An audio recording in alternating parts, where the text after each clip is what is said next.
I was talking to a friend of mine about organizing finances and why it is important to know your net worth. And she started counting her net worth in front of me. That's when it hit me that a lot of us, we don't know what our net worth is. We are so busy in our life that we never get a chance to sit back and take a screenshot of what our net worth is. And if we don't know what our net worth is, it will be very hard for us to know what our future net worth will be. Hi guys, this is Nafte Jalwalia, and let's talk about calculating your net worth and understanding where we stand financially. Imagine we are sitting down for a coffee and I'm explaining this to you. In order to know your net worth, we need to know what our assets and liabilities are. So let's talk about these. Assets, your house, car, investments, and that fancy watch collection you have.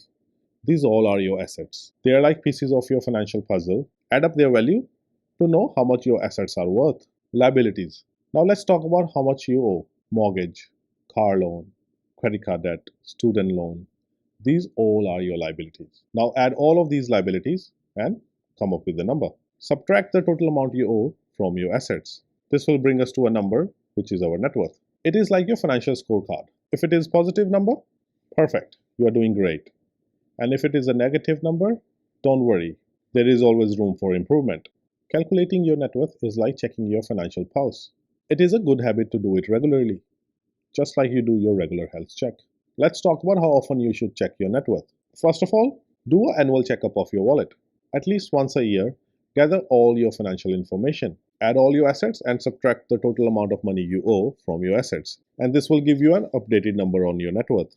You should also do a checkup of your financial health every time you hit one of these milestones. And number one, job changes. Whether it's a new job, a raise, or a promotion, it's time to recalculate your financial outlook. You will need to adjust your budget, savings, and investments. And number two, major purchases. If you have recently bought a house or a car, congratulations. You can now update these assets in your net worth.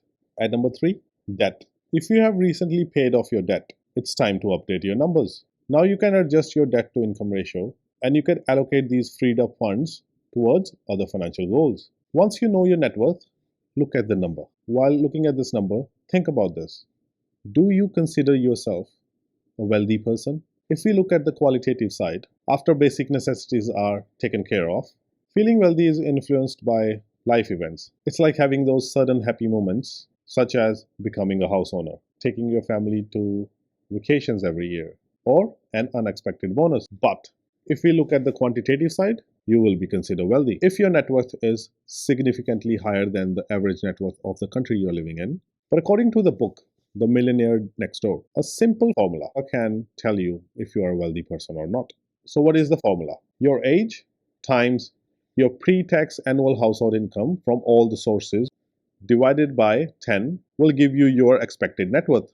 For example, Max, a 33-year-old earning $80,000, will have an expected net worth of 33 times $80,000 divided by 10, which comes to $264,000. Now his expected net worth should be $264,000. Now if Max have lesser real net worth than $264,000, Max come in under accumulator category. If Max has exactly the same net worth as we calculated, which is $264,000, then Max comes under a category of average accumulator of wealth. Max will be an exceptional accumulator of wealth if his real net worth is double than $264,000. Let's give another example. Tom. If Tom makes $150,000 annually, when his age of 50 is multiplied, the number comes to $7.5 million. Divided by 10, his net worth should be $750,000. With careful planning, if Tom accumulated $1.5 million, he therefore is an exceptional wealth accumulator. James, on the other hand, is 30 and makes $100,000 annually. When multiply his age, the number comes to $3 million. Divided by 10, it's $300,000. Now $300,000 is his expected net worth. But let's say he merely saved up and have a net worth of $140,000. He therefore will be an under accumulator of wealth. Now, you can always go on Google and check out an average net worth by age of your country. For example, the one which is showing here. Now, why do we calculate net worth? Your net worth is a way to assess your financial health, and it shows you your strengths and shortcomings financially. But remember this, it's not a perfect picture. A person does not have a good standard of living just because they have a large net worth. For example, even though a person's home may increase their net worth, they may still be cash poor if they have no savings and there is no intention to sell the house. Remember that being aware of your financial situation is more important than bragging about your net worth.